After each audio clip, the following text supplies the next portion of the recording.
Ethan Frome. Chapter 8.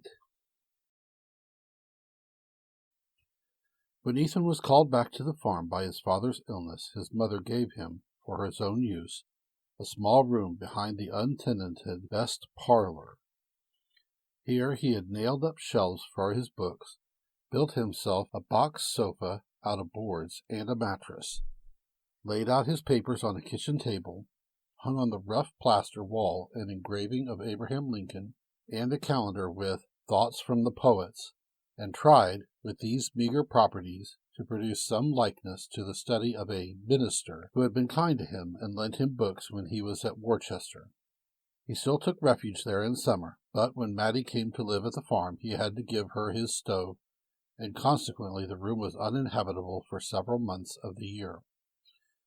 To this retreat he descended as soon as the house was quiet, and Zena's steady breathing from the bed had assured him that there was to be no sequel to the scene in the kitchen.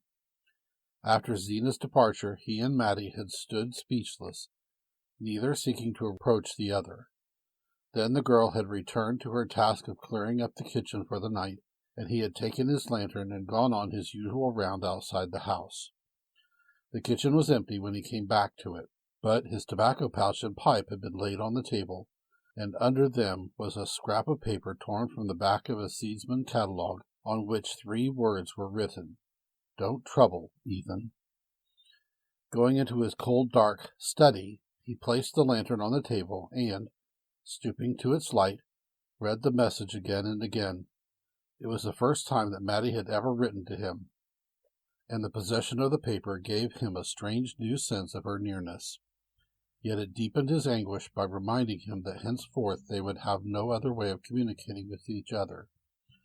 For the life of her smile, the warmth of her voice, only cold paper and dead words. Confused motions of rebellion stormed in him. He was too young, too strong, too full of the sap of living to submit so easily to the destruction of his hopes. Must he wear out all his years at the side of a bitter, querulous woman? Other possibilities had been in him, possibilities sacrificed, one by one, to Zena's narrow-mindedness and ignorance. And what good had come of it? She was 100 times bitterer and more discontented than when he had married her. The one pleasure left her was to inflict pain on him. All the healthy instincts of self-defense rose up in him against such waste. He bundled himself into his old coonskin coat and lay down on the box sofa to think. Under his cheek he felt a hard object with strange protuberances. It was a cushion which Zena had made for him when they were engaged, the only piece of needlework he had ever seen her do. He flung it across the floor and propped his head against the wall. He knew a case of a man over the mountain, a young fellow of about his own age, who had escaped from just such a life of misery by going west with the girl he cared for. His wife had divorced him, and he had married the girl and prospered. Ethan had seen the couple the summer before at Shadd's Falls, where they had come to visit relatives. They had a little girl with fair curls who wore a gold locket and was dressed like a princess. The deserted wife had not done badly either. Her husband had given her the farm, and she had managed to sell it, and with that and the alimony she had started a lunchroom at Bettsbridge and bloomed into activity and importance. Ethan was fired by the thought. Why should he not leave with Mattie the next day, instead of letting her go alone? He would hide his valise under the seat of the sleigh, and Zena would suspect nothing till she went upstairs for her afternoon nap and found a letter on the bed.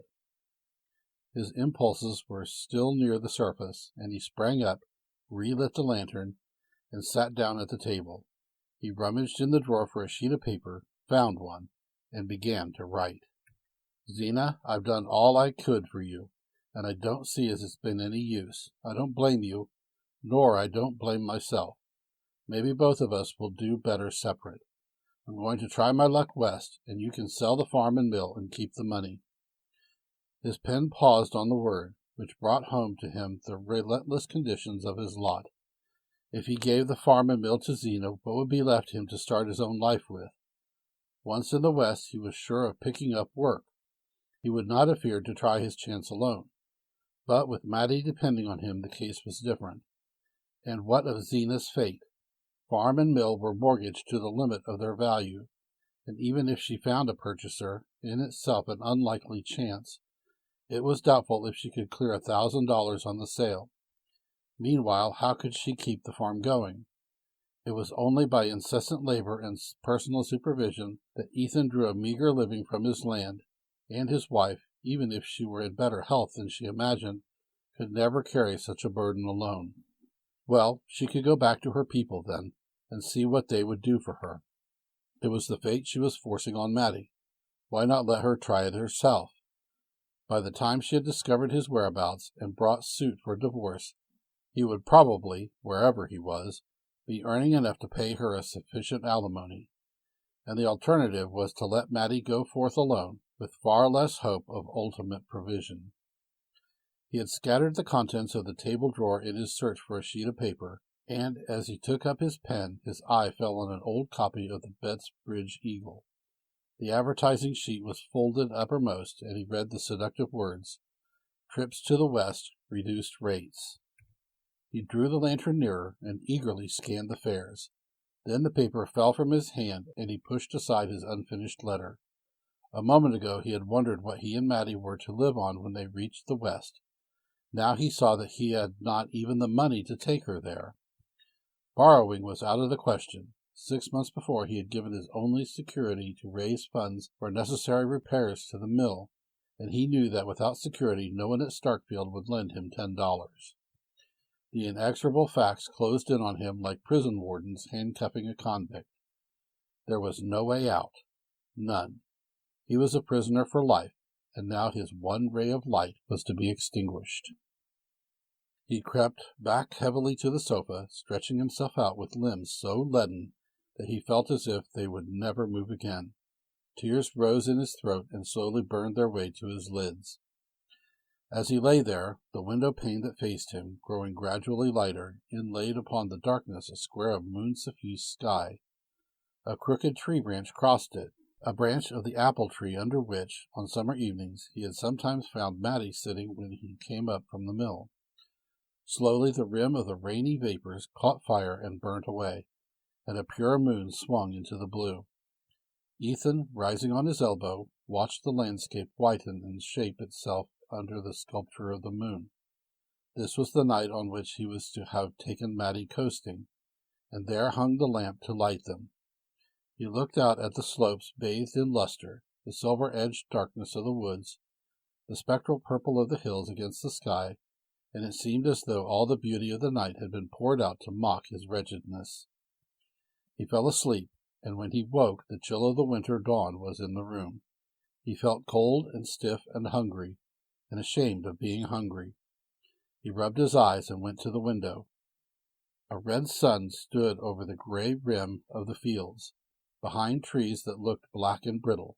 He said to himself, "This is Mat's last day," and tried to think what the place would be without her. As he stood there, he heard a step behind him, and she entered. "Oh, Ethan, were you here all night?" She looked so small and pinched in her poor dress, with the red scarf wound about her, and the cold light turning her paleness sallow, that Ethan stood before her without speaking.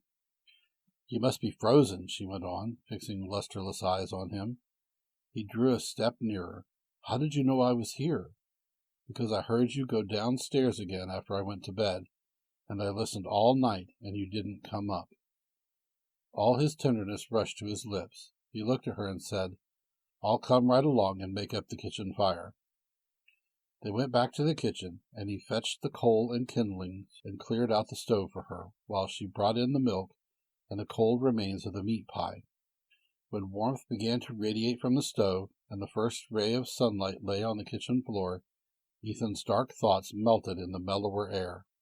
The sight of Mattie going about her work as he had seen her on so many mornings made it seem impossible that she should ever cease to be a part of the scene. He said to himself that he had doubtless exaggerated the significance of Zena's threats, and that she, too, with the return of daylight, would come to a saner mood. He went up to Mattie as she bent above the stove, and laid his hand on her arm. "I don't want you should trouble either," he said, looking down into her eyes with a smile. She flushed up warmly and whispered back, "No, Ethan, I ain't going to trouble." "I guess things'll straighten out," he added. There was no answer but a quick throb of her lids, and he went on, "She ain't said anything this morning?" "No, I haven't seen her yet." "Don't you take any notice when you do." With this injunction he left her and went out to the cow barn. He saw Jotham Powell walking up the hill through the morning mist, and the familiar sight added to his growing conviction of security. As the two men were clearing out the stalls, Jotham rested on his pitchfork to say, "Dan'l Burney's going over to the flats today noon. Could take Mattie's trunk along, and make it easier riding when I take her over in the sleigh." Ethan looked at him blankly, and he continued, "Miss Frome said the new girl would be at the flats at 5, and I was to take Mattie then, so she could catch the 6 o'clock train for Stamford." Ethan felt the blood drumming in his temples. He had to wait a moment before he could find voice to say, "Oh, it ain't so sure about Mattie's going." "That's so?" said Jotham indifferently, and they went on with their work. When they returned to the kitchen, the two women were already at breakfast. Zena had an air of unusual alertness and activity. She drank 2 cups of coffee and fed the cat with the scraps left in the pie dish. Then she rose from her seat and walked over to the window, snipped 2 or 3 yellow leaves from the geraniums. "Aunt Martha's ain't got a faded leaf on 'em, but they pine away when they ain't cared for," she said reflectively. Then she turned to Jotham and asked, "What time did you say Dan'l Burney'd be along?" The hired man threw a hesitating glance at Ethan. "Round about noon," he said. Zena turned to Mattie. "That trunk of yours is too heavy for the sleigh, and Dan'l Burney'll be around to take it over to the flats," she said. "I'm much obliged to you, Zena," said Mattie. "I'd like to go over things with you first," Zena continued in an unperturbed voice. "I know there's a huckabuck towel missing, and I can't make out what you done with that match safe that you used to stand behind the stuffed owl in the parlor." She went out, followed by Mattie, and when the men were alone, Jotham said to his employer, "I guess I better let Dan'l come round then." Ethan finished his usual morning tasks about the house and barn. Then he said to Jotham, "I'm going down to Starkfield. Tell them not to wait dinner." The passion of rebellion had broken out in him again. That which had seemed incredible in the sober light of day had really come to pass, and he was to assist as a helpless spectator at Mattie's banishment. His manhood was humbled by the part he was compelled to play, and by the thought of what Mattie must think of him. Confused impulses struggled in him as he strode along to the village. He had made up his mind to do something, but he did not know what it would be. The early mist had vanished, and the fields lay like a silver shield under the sun. It was one of the days when the glitter of winter shines through a pale haze of spring. Every yard of the road was alive with Mattie's presence, and there was hardly a branch against the sky or a tangle of brambles on the bank in which some bright shred of memory was not caught. Once, in the stillness, the call of a bird in a mountain ash was so like her laughter that his heart tightened and then grew large, and all these things made him see that something must be done at once. Suddenly it occurred to him that Andrew Hale, who was a kind-hearted man, might be induced to reconsider his refusal and advance a small sum on the lumber if he were told that Zena's ill health made it necessary to hire a servant. Hale, after all, knew enough of Ethan's situation to make it possible for the latter to renew his appeal without too much loss of pride. And, moreover, how much did pride count in the ebullition of passions in his breast? The more he considered his plan, the more hopeful it seemed. If he could get Mrs. Hale's ear, he felt certain of success, and with $50 in his pocket, nothing could keep him from Mattie. His first object was to reach Starkfield before Hale had started for his work. He knew the carpenter had a job down the Corbury Road and was likely to leave his house early. Ethan's long strides grew more rapid with the accelerated beat of his thoughts, and as he reached the foot of Schoolhouse Hill, he caught sight of Hale's sleigh in the distance. He hurried forward to meet it, but as it drew nearer, he saw that it was driven by the carpenter's youngest boy, and that the figure at his side, looking like a large upright cocoon in spectacles, was that of Mrs. Hale. Ethan signed to them to stop, and Mrs. Hale leaned forward, her pink wrinkles twinkling with benevolence. "Mr. Hale?" Why, yes, you'll find him down home now. He ain't going to his work this forenoon. He woke up with a touch of lumbago, and I just made him put on one of Dr. Kidder's plasters and set right up into the fire." Beaming maternally on Ethan, she bent over to add, "I only just heard from Mr. Hale about Zena's going over to Betsbridge to see that new doctor. I'm real sorry she's feeling so bad again. I hope he thinks he can do something for her. I don't know anybody round here's had more sickness than Zena.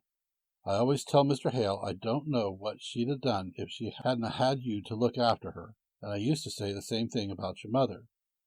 You've had an awful mean time, Ethan Frome."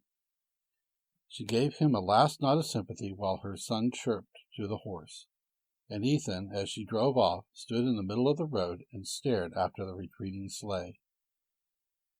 It was a long time since anyone had spoken to him as kindly as Mrs. Hale. Most people were either indifferent to his troubles or disposed to think it natural that a young fellow of his age should have carried without repining the burden of 3 crippled lives. But Mrs. Hale had said, "You've had an awful mean time, Ethan Frome," and he felt less alone with his misery. If the Hales were sorry for him, they would surely respond to his appeal. He started down the road toward their house, but at the end of a few yards he pulled up sharply, the blood in his face. For the first time, in the light of the words he had just heard, he saw what he was about to do. He was planning to take advantage of the Hales' sympathy to obtain money for them on false pretenses. That was a plain statement of the cloudy purpose which had driven him in headlong to Starkfield.